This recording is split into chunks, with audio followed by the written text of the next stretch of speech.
I'm Lexington Stanley, and these are my gloves. Well, they have been for some time.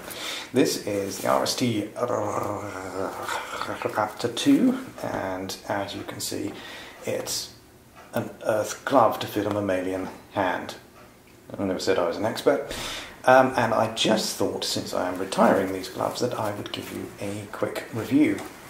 Now, they're reasonably priced. I think they're about 60 quid. And they seem to have reasonable protection. I haven't tried falling off. I do almost anything for you people except deliberately test my safety gear. Or try very hard.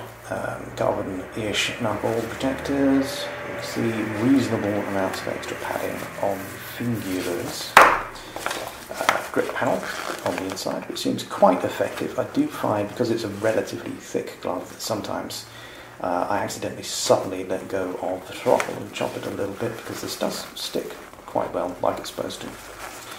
I'm wearing a medium, and my hands are a little bit small for a medium, but too big for a small, which is annoying. Extra pad there to protect the what's on this side of the carpal lunate, and whatever bone that would be. Little gripes. This, for my skinny, slender wrists, is too small, so it ends up done up like this and just flaps around. It can also catch, I think. This other one's more prone to doing it. You can see it's got a slight prejudice to catch on the larger Velcro panel. This is a difficult one out. So much effort, so there you go. The other thing is that this is very big and obviously designed to go around the outside of the jacket, which makes the perfect funnel to funnel water down your sleeves. So really, these only work on the inside of the jacket. Well, for me they do. Luckily, that does slim down enough to get under the jacket. It's just a bit of a pain in the arse to do. And this thing ends up right on the cuff of the jacket, adding extra bulk and coming undone and sticking to the jacket Velcro. So, depending on your jacket, may form a better seal for you. Now, you'll notice that these feature the Senaqua lining, which is RST's proprietary rubbish lining, which is an alternative to Gore-Tex. The alternative being it doesn't really work very well. I've ridden about 3,000 miles in these, and what I find is that they do leak around the fingers.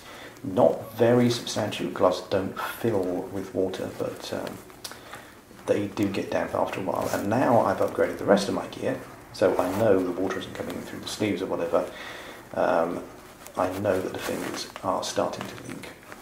Now, bear in mind that I ride an unfaired bike with no hand weather protection, so I'm getting the maximum force of the wind. So it could easily be, wind speed and my speed, 100 and whatever miles an hour, forcing water in there. So if you ride a fair bike, if you don't have such exposure to the elements, they may be perfectly adequate for you.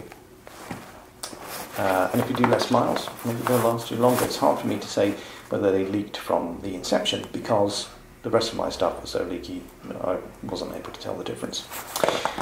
The principal reason why these are retiring today and I just bought some new gloves is because they are not warm enough. My ride-in was at 8 degrees this morning, and my fingers were painfully cold after 44 miles. The inside of the glove, my skin temperature is getting down to about 16 degrees. So normally I'd expect my fingers to be, even the fingertips, to be up in the 20s or whatever. So it's not maintaining the heat. My fingers are getting colder and colder. Any longer than that, I would have to stop and warm my hands up. I have no heated grips and obviously no heated liners or anything, which is another possibility I could have looked into, but with the leaks, not really adequate for my purposes. It's not to say it won't be adequate for your purposes. It's saying if you have better weather protection on your bike, you're running fewer miles, they may be okay. I mean, they look quite chunky in terms of impact protection. It seems to do a decent job, and they haven't been overly chilly up till now. It's only that we're getting down to the low teens in the Celsius, and 8 degrees this morning. They just aren't really up to the job. But you only have the budget you have, right? The glove I've replaced them with is a Rika, which got an excellent review on Visor Down for cold performance, and we'll see. and I'll be reviewing that when I know enough to tell you if it's any good. Overall, these might be adequate for some. It's a budget glove.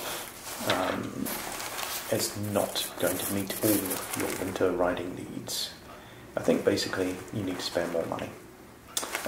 If you're looking for something for your Darth Vader costume, this would probably do the job. Goodbye.